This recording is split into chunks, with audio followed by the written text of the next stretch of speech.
우리 사회에서는 누가 혼자 있다 그러면 쟤는 친구가 없나? 저는 그런 얘기를 하면 니나 잘해. 우리 인생 우리가 알아서 살게. 늘 고립과 따돌림에 대한 공포가 있어요. 내가 저렇게 되면 안 된다는 생각이 있기 때문에 좋지 않게 보는 거예요. 적절한 수준의 외로운 시간? 이건 중요해요. 우리 삶에 의미가 있고. 그런 게 인생이거든요.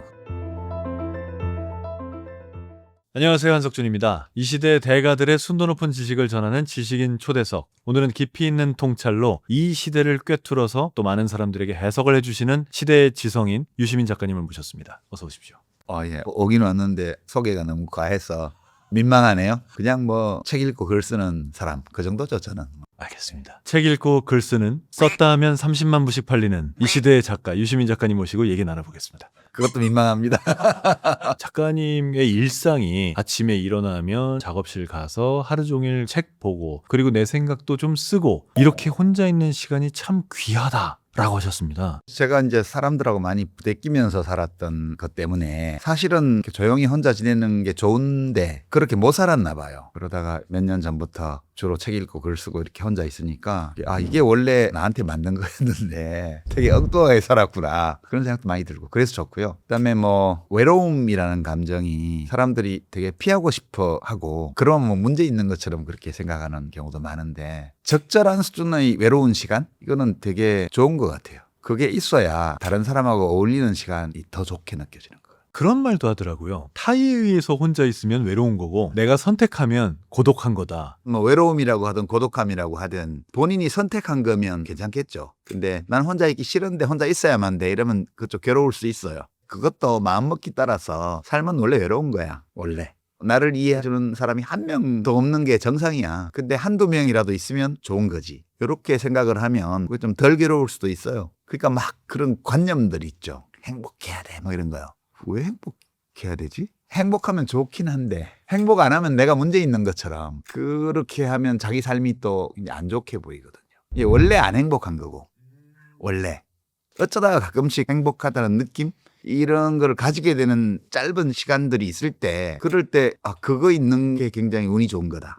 너무 막 행복해야 된다는 강박 이게 또 불행을 만드는 요소도 되는 게 아닌가? 그런 두서없는 생각을 요즘 좀 해봐요. 혼자 있으면서. 그러면 이렇게 봐야 되는 건가요? 어쩌다 행복한 걸 만나면 와 행복한 순간이 생겼어. 너무 좋아. 근데 지금은 안 행복해. 뭐 괜찮아. 원래 이런 거니까. 원래 안 행복한 게 정상 상태예요. 정상 상태에 그냥 있다가 어쩌다가 잠깐 행복할 때 그럼으로써 삶이 의미가 있어지는 거다. 그런 생각 좀 하죠. 그러면 이렇게 혼자 있고 이 외로운 시간들이 긍정적으로 작용하는 부분이 있다면 뭔가요? 그렇게 해가지고 뭐 이제 생각들을 정리를 해서 책을 쓰잖아요. 잘 팔리면 되게 기분이 좋죠.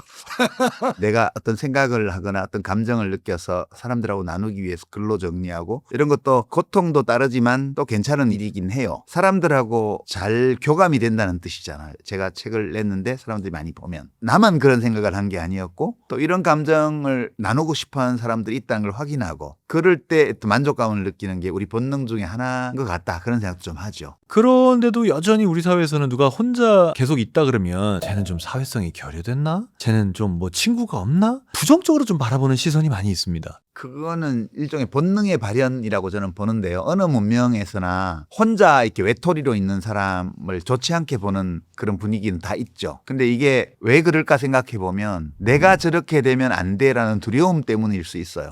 그러니까 이게 인간은 우리 종은 집단 생활을 하잖아요. 그 집단을 어느 규모로 형성하고 또 어떤 질서를 내부에서 만들고 서로 어떤 식으로 관계를 맺느냐. 이거는 시대에 따라서 문명이 쭉 변화해 오면서 여러 양상으로 변화를 겪었지만 되게 호모사피엔스는 사회성 동물이라 그러잖아요. 특히 이제 더 좁게는 진사회성 동물이라 그러는데 생존과 자녀 양육 등 중요한 일을 위해서 여러 세대가 함께 생활하면서 분업하는 그런 종을 진사회성 동물이라 그래요. 뭐 꿀벌, 개미, 인간 이런 게 이제 대표적인 종인데 뭐 호모사피엔스가 뭐 30만 년, 20만 년 여러 썰이 있는데 그때부터 만들어진 생물학적 유전자들이 우리 행동을 지배하고 있거든요. 그 중에 하나가 고립되면 죽는 거예요. 어떤 집단에 속해 있지 않거나 속한 집단에서 쫓겨나면 죽는 거예요. 그게 이 두려움이 우리 무의식을 지배하고 있죠. 그래서 늘 고립과 따돌림에 대한 공포가 있어요, 우리한테는. 근데 누군가가 고립된 채 따돌림을 받고 있는 걸 보면 자기를 투영하게 되죠. 그러니까 내가 저렇게 되면 안 된다는 생각이 무의식에 있기 때문에 그걸 좋지 않게 보는 거예요.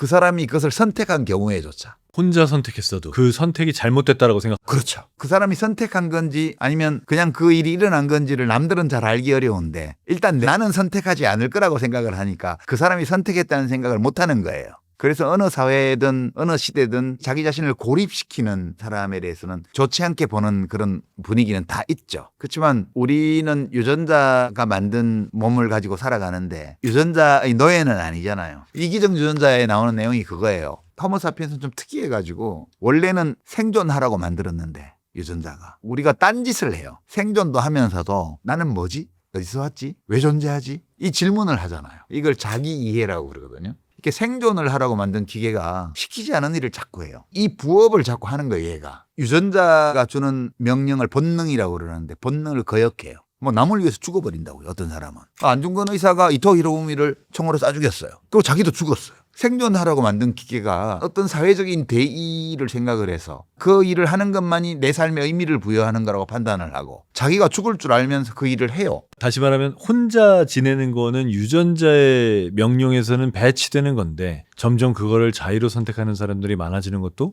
자기 이해의 한 종류다. 그러니까요.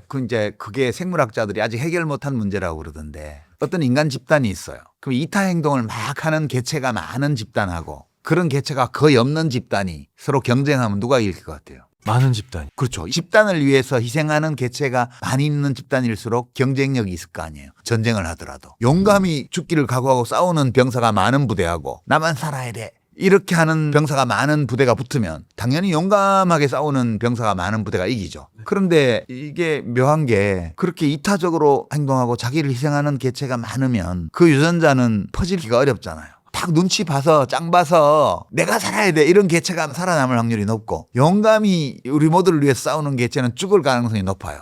예컨대 꿀벌 집에 장수말벌이 쳐들어왔어요. 장수말벌은 꿀벌을 그냥 바로 잘라버려요. 그러면 꿀벌들이 막 모여가지고 날개를 떨어서 온도를 올려서 장수말벌을 죽여요. 그 맨 앞에 달려드는 애들은 먼저 죽겠죠. 그러면 이 꿀벌의 이타 행동을 어떻게 설명하지? 그거는 밝혀냈어요. 해밀턴이라는 생물학자가 수학적으로 증명을 했는데 그런 행동을 하는 개체가 많은 집단일수록 생존 확률이 높다고요. 그 유전자에. 개별 개체는 모르겠지만 집단의 생존 확률이 높다. 그렇죠. 그게 엄마가 다 똑같잖아요. 꿀벌들은. 유전자의 반이 동일하다고요. 그러니까 개별 개체의 생존이 그렇게 중요하지 않을 수도 있겠네요. 그렇죠. 그 인간은 꿀벌이 아니잖아요. 인간은 부모 유전자가 다 달라요. 그러면 인간 사회에서 그게 이타 행동을 유발하는 어떤 유전자를 많이 가진 개체가 있으면 이타 행동을 많이 해서 빨리 죽어버리겠죠.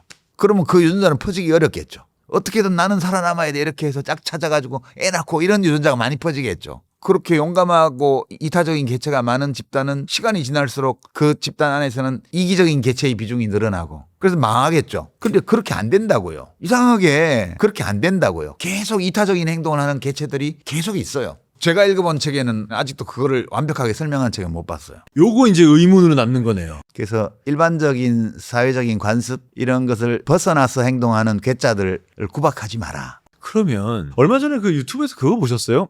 대한민국은 망할 것이다 이래가지고 외국 학자가 출산율이 이렇게 떨어지는데 니네는 망한다 확정적으로 그렇게 말해가지고 그 영상이 그냥 썸네일만 가지고도 어마어마한 이슈였거든요. 망할 거야 라고 말을 하는데 망할 수도 있죠. 안 망할 수도 있고요. 지금 알 수가 없어요. 근데 출산이 지금 여성이 전담하고 있잖아요. 생물학적으로 주어진 거라고 우리는 이해를 하죠. 그런데 꼭 자연이 준 것이 좋은 거냐? 자연이 그러니까 그렇게 하는 것이 좋은 거다? 이거를 자연주의 오류라고 그래요. 야, 다 봐. 뭐 자연에도 보면 수컷들은 그냥 아무렇게나 하고 그냥 도망가 버리면 암컷이 다 키우잖아. 아주 예외적으로 아빠도 동참하는 종이 있긴 하지만 대부분의 종은 다 엄마가 양육을 전담하잖아. 출산 육아를 여자가 전담하는 게 자연스러운 거야. 오케이, 자연스러워요. 자연스러운 게 훌륭한 건 아니잖아요. 이게 자연에 그렇게 돼 있다고 그래서 그거 좋은 거야 라고 하는 걸 자연주의 오류라고 그래요. 그 반대는 뭐가 있냐 하면 그건 나쁜 거기 때문에 없애야 돼. 이거 도덕주의 오류라고 그래요. 근데 지금까지는 인간이 여성이 임신해서 아이를 출산해 왔어요. 우리 SF 영화나 이런 거 보면 인공자궁에서 애를 키우잖아요. 그런 작품들이 있죠. 그렇게 되지 말라는 법이 있나요? 애를 꼭 여자가 10달 동안 뱃속에 품어서 낳아야 된다는 법이 있나요? 부부가 정자와 난자를 결합시켜서 인공자궁에서 키우는 시대가 올 수도 있잖아요. 과학이 발전하면 그럴 수 있죠. 예. 그러니까 그렇게 너네 망할 거야 하고 얘기하는 게 맞을 수도 있고 안 맞을 수도 있어요. 또는 어떤 사회적인 문화 변화 때문에 인구가 어느 정도 감소해서 우리가 3천만 명 수준으로 한 70년 후에 내려간 다음에 그때부터는 또 애를 좀 더 낳을 수도 있어요. 그 미래는 를 우리가 다 예측할 수가 없어요. 지금 여성들이 애를 안 낳으려고 하는 이유가 내 인생을 살아나가야 되는데 애를 낳게 되면 규정되는 요소가 너무 많고 아이를 또 책임을 다하기 위해서 잘 키우는데 돈이 너무 많이 들어가는데 너무 힘들고 이러니까 애 낳는 거를 꺼리잖아요. 심지어 결혼하는 것도 꺼려요 이제. 뭐 그냥 연애하면서 살지 결혼을 꼭 해야 돼 그냥 같이 살면 되잖아. 다양한 형태의 가족이 나오고 있어요. 그래서 미래에 대해서 지금의 출산율 통계를 근거로 해서 대한민국 없어질 거야. 이렇게 말하는 것은 그럴 수도 있지만 아닐 수도 있는 거예요. 저는 그렇게 보고요. 두 번째는 그래?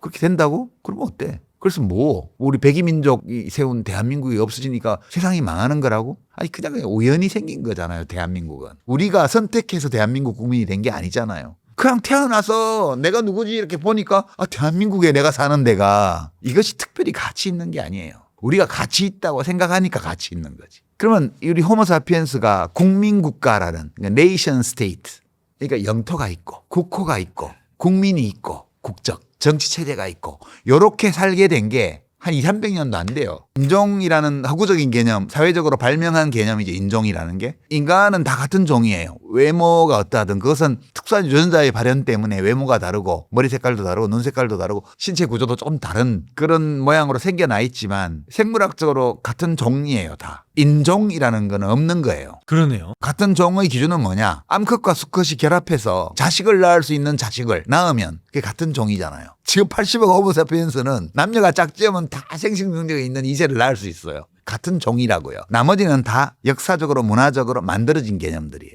이게 다 섞일 거예요. 나중에. 다 섞여서 이게 인종 집단으로 구분할 수 없는 시대가 올 거라고 저는 봐요. 지금은 아니지만 지금 살고 있는 사람들은 다 국민국가 단위로 살게 되겠지만 먼 미래를 생각을 해보면 호모사피엔스의 개체수가 10억 미만으로 내려갈 수도 있어요. 지금 뭐 90억 뭐 다 된다고 그러는데 알 수 없는 거거든요. 그러니까 그거에 대해서 너무 그렇게 많은 의미를 부여할 필요는 없다. 그러니까 저는 그런 걸 외국인이 얘기를 하면 니나 잘해. 그 대한민국 걱정하지 말고 네 인생이나 똑바로 살아. 네 나름의 의미를 부여하면서 우리 인생 우리가 알아서 살게. 되게 그렇게 생각하죠. 관점을 아예 다른 데로 끌고 가시네요. 그러니까 우리가 가지고 있는 모든 관념들이 다 상대적인 거예요. 일시적인 거고요. 이건 중요해요. 우리 삶에 의미가 있고. 그러나 이것이 절대적인 건 아니에요. 그러니까 너무 먼 미래까지 근심하지 말고 오늘의 내 삶을 잘 살자. 자기 자신의 존재를 어떻게 이해를 하고 내 삶에 어떤 방식으로 의미를 부여하느냐에 따라서 그 사람 하는 일이 달라져요. 돈벌이에만 온 관심이 쏠려서 코인 투자하고 막 여기 인생 거는 사람도 있는 거고요. 돈 좀만 생기면 어디 기부하고 뭐 어디 봉사활동 다니고 이런 걸로 자기 삶의 의미를 부여하는 사람도 있는 거고요. 각자 자기가 원하는 삶을 자기가 옳다고 생각하는 방식으로 그냥 살아가는 거예요. 우리 삶이 딱 4가지예요. 일하는 거, 노는 거, 사랑하는 거요. 그다음에 연대하는 거. 이 앞에 3가지는 자기중심적인 활동이고요. 나머지 하나는 타인과의 관계 속에서 공동체와 나와 유전적으로 무관한 타인을 위해서 나의 자원을 쓰는 이런 활동. 이 4가지로 구성이 되는데 각각의 어떤 내용으로 채우고 이 4가지를 어떻게 배합하느냐에 따라서 그 사람의 삶이 결정이 돼요. 이 4번째에 온 삶을 바치는 사람들이 있죠. 마하트마 간디나 마더 데레사나 보통 위인 성인이라고 말하는 이분들이 주로 이 4번째에 올인한 분들이에요. 보통 사람들이 이렇게 안 해요. 그렇기 때문에 이분들을 존경하는 거예요. 그다음에 돈 버는 거 일밖에 모르는 사람 그런 사람도 있죠. 그것도 나쁘다고 말할 수는 없어요. 그러나 이 삶이 온전한 삶인가에 대해서는 막 돈을 일만 하다 보면 어느 순간 회의가 오게 되겠죠. 그다음에 이제 놀이가 엄청 중요한데 놀이를 죄악으로 여기는 문화가 있어요. 우리가 일해야지 놀기만 해. 나쁜 거 아니잖아요. 놀이라는 건 좋은 거라고요. 그다음에 사랑, 이건 뭐 사랑은 여러 가지 이성에 대한 사랑 이런 것도 있지만 가족 간의 사랑 이런 것도 있고요. 서로 배려하고 책임지고 아끼고 이렇게 하는 그런 활동들이죠. 그러니까 이 4개가 다 있어야 돼요. 우리 삶이 온전해지려면. 실제 사람들이 이 4가지를 하고 있고요. 비율과 방식, 내용이 달라요. 그거에 따라서 그 사람의 인생의 컬러가 결정되는 거거든요.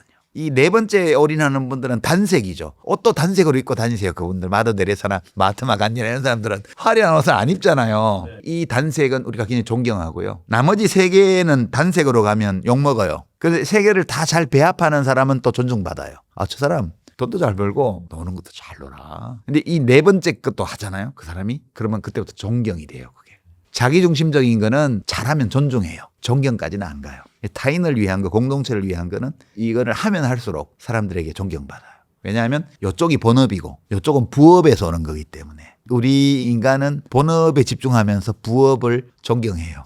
여기 비슷한 관점에서 하나 더 여쭤보면요. 언젠가부터 학생들한테 꿈을 우리가 강요를 했습니다. 그래서 꿈이 있어야 되고 꿈을 키워야 되고 근데 솔직히 말해서 그 나이 때 가졌던 꿈들은 변하기 마련이고 꿈이라는 게 없을 수도 있고 저는 그걸 하나도 이상하게 보진 않거든요. 그런데 요즘은 조금 걱정이 되는군요. 어떻게 살아야 되는 건가 라고 궁금증을 갖는 사실 그 답을 못 찾고 있기 때문에 모르겠고 일단 지금은 돈이나 벌자 이렇게 되는 게 많다고 저는 생각을 해요. 꿈을 가져라. 야망을 가져라. 근데 꿈이나 야망을 가지려도 뭘 알아야 가져요. 모르는 상태에서 가지면 그게 공상이거든요. 꿈을 가지라는 게 그런 거 하라는 뜻이 아니잖아요. 꿈이라는 것은 내가 내 삶을 어떻게 살아가겠다라는 목표와 계획 이런 거를 선택하는 과정이잖아요. 근데 내가 뭘 좋아하는지 모르겠어. 그런 사람도 많거든요. 저도 사실 꿈이라는 게 없었어요. 그냥 살았지. 책 읽고 글 쓰는 게 나한테 되게 맞고 되게 좋은 일이다라는 걸 확신하게 된 거는 얼마 되지 않았어요. 50 넘어서 살다 보니 어쩌다 보니 글을 쓰게 된 거야.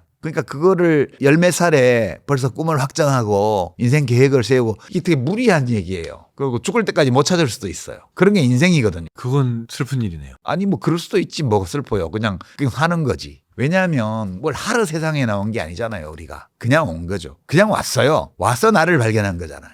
내가 존재한다는 거를. 기본적으로 이 세상에 살러 온 거지 우리가. 그러니까 살면 돼요. 이렇게 살 수 있고 저렇게도 살 수 있고 일찍부터 나는 이렇게 살 거야라고 결심할 수도 있고 살다 보니 이거 괜찮네 해서 그렇게 살 수도 있고 그것도 다 설계할 수 없는 거예요. 예, 설계하려고 노력은 하는 거죠. 그리고 나중을 위해서 지금 하기 싫은 일을 한다? 그럴 수도 있지만 그럼 나중의 시간은 가치가 있는 거고 지금 시간은 의미가 없는 거야? 지금의 하루도 하루고 10년 후의 하루도 하루잖아요. 오늘의 하루도 소중하고 10년 후의 하루도 똑같이 소중해요. 이게 뭐가 정답인지는 모르겠지만 어느 시점에서 내가 가지고 있는 생존의 능력과 환경과 자원과 내가 내 삶에 부여하는 의미와 이런 것들을 다 종합해서 나한테 무슨 선택지가 있지? 이렇게 생각해보고 그중에 이거 한번 해보지 뭐. 이거 하지 일단. 이렇게 하면 되는 거라고 저는 생각해요. 운이 좋으면 그게 아주 잘 선택이 되어서 평생 그 길로 갈 수도 있고요. 그게 아니면 힘들게 공부해서 의사 돼가지고 막 35살에 전문의 되고 40살 됐는데 갑자기 재미없어 이래서 국수집을 연다든가 이럴 수도 있는 거거든요.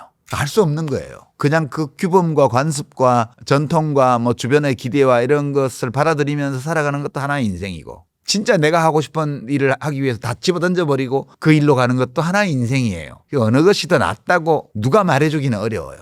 자기가 판단하는 거죠. 작가님께서는 소통이라는 걸 놓고 봤을 때 이걸 꼭 대면에서 하는 게 아니라 글로써 소통한다. 또 거기서 나는 기쁨을 얻는다. 이렇게도 볼 수 있는 거네요. 그게 제가 세상에 존재하는 방식이거든요. 그러니까 사람이 다 자기 가진 걸로 살아요.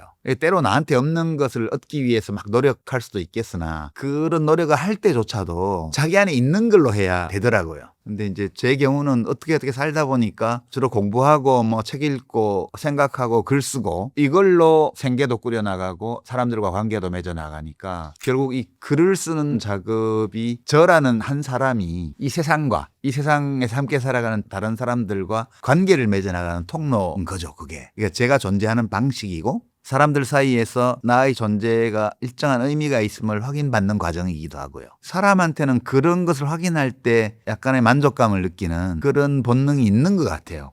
왜 그런지는 모르겠는데 그냥 그런 것 같아요. 그러니까 각자가 자기의 방식으로 세상과 관계를 맺어나가는 그런 거라고 생각을 하죠. 물론 이제 일과 무관하게 또는 관계가 있을 수도 있고 관계가 없을 수도 있지만 어떻게 마음이 맞고 감정 교류가 잘 이루어지는 사람들과 직접 이렇게 대면해서 뭔가를 같이 하는 즐거움? 그런 것도 또 즐거운 일 중에 하나죠. 예컨대 제가 이제 책에 대해서 얘기하는 방송에 나가서 저도 못 읽는 책이 있어요 라고 말한 적이 있어요.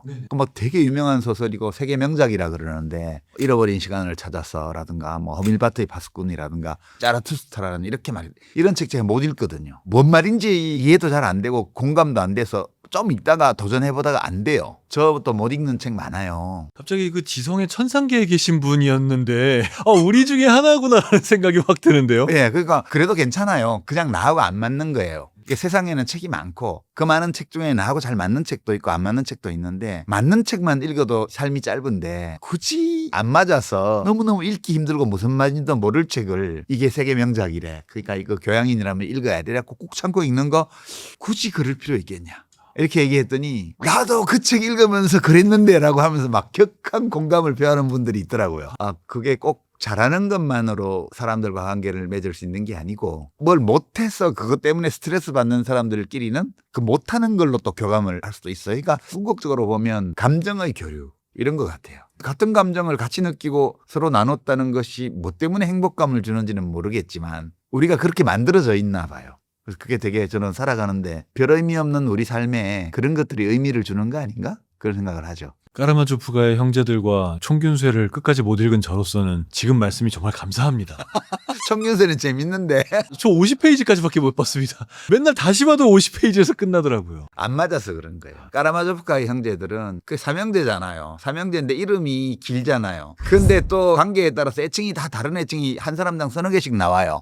이게 누구지라고 왔다 갔다 하다 보면 짜증나서 못 읽잖아요. 표 그리다가 실패했습니다. 저는 다 읽긴 했어요, 몇 번.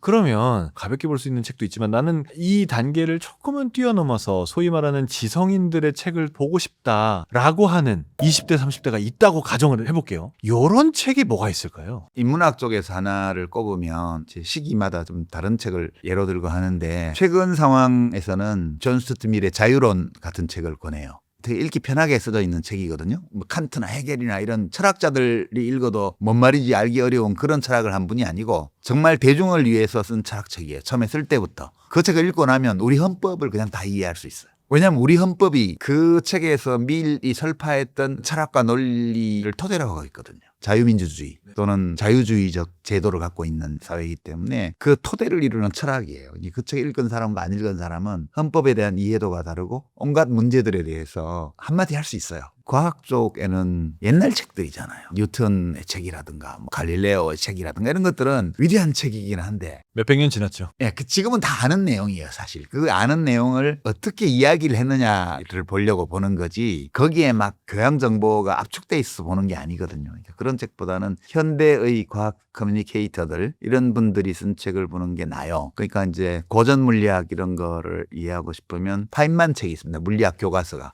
강의했던 내용 중에 대중적인 요소만 이렇게 뽑아서 그런 책을 보면 괜찮아요. 되게 물리학 전혀 모르는 사람도 노력 좀만 하면 고전 물리학부터 시작해서 현대 물리학까지 초보적인 이해를 할 수 있어요. 생물학 교양서 중에는 이기정 주연자 1977년인가 나왔는데 지금 50년 지났는데도 여전히 많이 읽히는 책이죠. 그 책은 우리 인간이 어디에서 왔는가, 무엇으로 이루어져 있는가, 왜 이런 식으로 문명을 구축했는가 생물학적인 설명을 제공하는 책이거든요. 도킨스 선생님이 그 책을 쓸 때 생물학을 공부하는 대학원생, 대학생들과 일반 독자 모두를 염두에 두고 쓴 책이에요. 그래서 그 전문서적과 대중교양서의 중간쯤에 걸쳐져 있어요.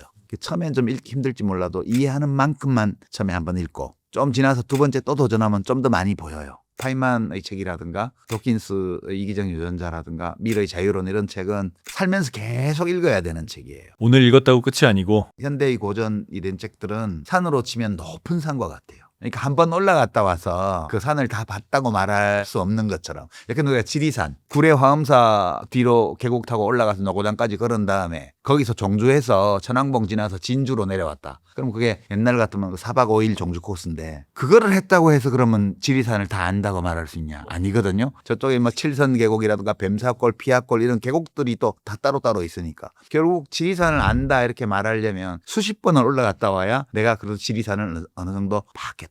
라고 말할 수 있어요. 그러니까 리처드 도킨스의 그 이기적 유전자 같은 책도 여러 번 읽어야만 그 책이 말하는 바를 어느 정도라도 자기 걸로 할 수 있어요. 저는 사실 이기적 유전자를 10번도 더 읽은 것 같아요. 자유론도 그렇고. 그건 책은 많은데 그게 또 누구한테나 똑같은 책이 그런 책이 되는 게 아니에요. 그러니까 이제 예컨대 큰 서점에 가서 소설 코너에 갔다. 또는 뭐 어디 에세이 코너에 갔다. 이럴 때 제가 책을 고르는 방식은 되게 유명한 책이고 뭐 신간소개에 나왔고 뭐 요즘 베스트셀러라 그러고 이러잖아요. 그러면 아무 데나 펴봐요.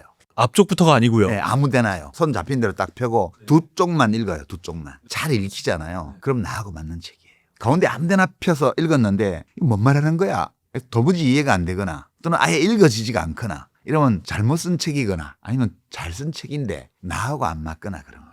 저는 논어 이런 거 잘 못 읽거든요. 맹자는 엄청 좋아하는데 논어는 못 읽어요. 재미없어가지고. 너무 다 맞는 말 같고 하나만 한 말 같아요. 그러니까 저하고는 안 맞는 거예요. 그러니까 논어가 철학책에 가깝다면 맹자는 이론서에 가까워요. 맹자의 논리가 정말 선이 쫙 살아있거든요. 이 논리의 연쇄가 도드라지게 연결이 돼요. 그런 날카로운 지적인 자극 같은 걸 좋아하는 사람은 맹자는 읽으면 금방 빠져들거든요. 근데 논어는 안 돼요. 갑자기 맹자를 다시 읽고 싶어지는데요. 그게 궁합이에요. 궁합. 책도 독자하고 궁합이 있어요. 아무데나 펴서 읽어보면 뭔 말하는지 알겠고 잘 읽히잖아요. 그러면 나하고 궁합이 맞든가 아니면 누가 읽어도 읽을 수 있는 잘 쓴 책이에요. 이 청춘의 독서가 작가님께서 고전을 읽고 느낀 바, 이 모든 것들을 적어놓은 책이란 말이죠. 청년 때 읽을 때하고 나이 들어서 읽을 때하고 같은 책이어도 느낌이 정말 완전 다르지 않습니까? 다르죠. 저는 제일 좋아하는 책이 데일 카네기 인간관계론인데 그거 좋아하는 사람 많아요. 저는 정말 좋아합니다. 협회도 있잖아요. 근데 제가 20대 때 읽었을 때는요. 뭘 이런 뻔한 걸 가지고 써놓고선 이걸 베스트셀러라고 말도 안 돼. 이렇게 생각했습니다. 그거는 뭐 글로벌 베스트셀러예요. 근데 그게 제가 딱 40살 되던 해에 읽었을 때는 완전히 다르게 와닿더라고요. 작가님께서도 읽은 책들이 나이, 상황, 직업, 그때 몰두하고 있었던 어떤 주제 이런 거에 따라서 다 달랐을 것 같습니다. 그렇죠. 근데 이제 저는 아직도 철이 덜 들었는지 카네기 책은 별로 안 알았더라고요. 아직도. 그럴 수 있습니다. 제 모토 중에 하나가 죽을 때까지 철들지 말고 살자 이런 모토도 좀 가지고 있는데 그 청춘의 독서는 사실은 우연히 쓰게 된 책인데 그때 하도 이제 할 일도 없고 제가 한 5년 국회의원을 하고 선거도 떨어지고 정권도 바뀌고 막 그랬을 때예요. 그리고 뭐 할 일도 별로 없고 그럴 때여서 심심해서 서가에서 옛날에 읽었던 책을 하나 뽑아서 읽었는데 그 제가 고3 때 읽었던 책인데 고3 때 그때 가을에 대학 입시한 서너 달 앞두고 공부가 잘 안 돼가지고 오후 시간에 이렇게 집에 있던 아버지 책장에서 무겁한 상하로 돼 있었는데 딱 뽑아 들었는데 놓지를 못하겠는 거예요. 밤을 꼬박 새서 다음날 오전까지 다 읽었어요. 그 생각이 나서 이건 내가 참 18살 때 정말 충격받은 책인데 이러면서 뽑아서 읽었는데 영 다른 소설인 거예요. 아니 이런 인물이 있었어? 막 이런 생각도 들고 아니 이 상황이 이랬단 말이야? 그러기도 하고요. 그래서 소설이 너무 느낌이 다른 거예요. 그래서 이 책만 그런가? 그래서 다른 책들도 좀 읽어봤어요. 근데 다 그런 거예요. 읽는 것마다. 이게 배 타고 가는 거 비슷한 것 같아요. 배전에다가 표시해 놓으면 거기 없어요. 거기 각주구검이라고 그 옛날 고사가 있잖아요. 핸드폰 빠뜨렸는데 배전에 표시해 놓고 항구에 가서 아무리 찾아도 없을 거 아니에요. 그러니까 시간이 흐르고 세상도 흘러가고 흘러가면서 계속 변하고 나도 같이 흘러가고 그리고 모든 사건들은 한번 일어나면 지나가고 새로운 사건들이 생기고 그러니까 똑같은 문제도 30년 전과는 다르게 보게 되는 거죠. 책만 새로 보이는 게 아니고 그 책을 읽었을 때 내가 느꼈던 감정 이런 것들을 그 책을 다시 읽으면서 발견하게 돼요. 그때는 내가 이 대목을 읽으면서 이런 생각을 했는데 지금 생각해도 귀여워 그런 생각을 했다는 게 그리고 멍청해 어떻게 그런 생각을 했지 40년 전 또는 30년 전의 나를 일부 보게 돼요. 그 책을 읽으면서 되게 재밌더라고요. 그렇게 좋은 고전을 누군가가 첫 시도를 해볼 때 가이드라인이 돼줄 수 있는 책이라고 생각했습니다. 유시민은 이렇게 생각했다. 너는 어떻게 생각하니? 여행 가이드처럼 그럼 왕궁 앞에 가서 자 포토타임 이렇게 해주고 여기가 더 예쁘게 나온다? 뭐 이런 거 알려주는 거죠. 그럴 수 있는 책이라고 생각했습니다. 그런 면은 좀 있겠죠. 그럼요. 그리고 작가님하고 생각이 아예 다를 수도 있죠. 읽는 사람에 따라서. 근데 그렇다 하더라도 그 생각의 흐름을 미리 알고 있는 거는 책을 읽으면서 더 재밌게 느낄 수 있는 요소가 될 수 있죠. 그렇죠. 다른 사람이 느낀 거하고 비교해 가면서 자기 감정을 들여다볼 수도 있죠. 저 당장 지금 죄와 벌이 다시 읽고 싶어졌거든요. 대단한 소설이에요. 그 소설은. 1부를 여기서 마무리를 할 텐데요. 지금 이렇게 얘기를 듣는 것만으로도 나도 저 책은 다시 읽어봐야겠다라는 생각이 떠오르셨을 거라고 생각합니다. 안 늦었습니다. 지금 다시 보시면 됩니다. 자, 유시민 작가님과의 즐거운 시간이었고요. 더 즐거운 이야기로 다음 시간 다시 찾아오겠습니다. 고맙습니다.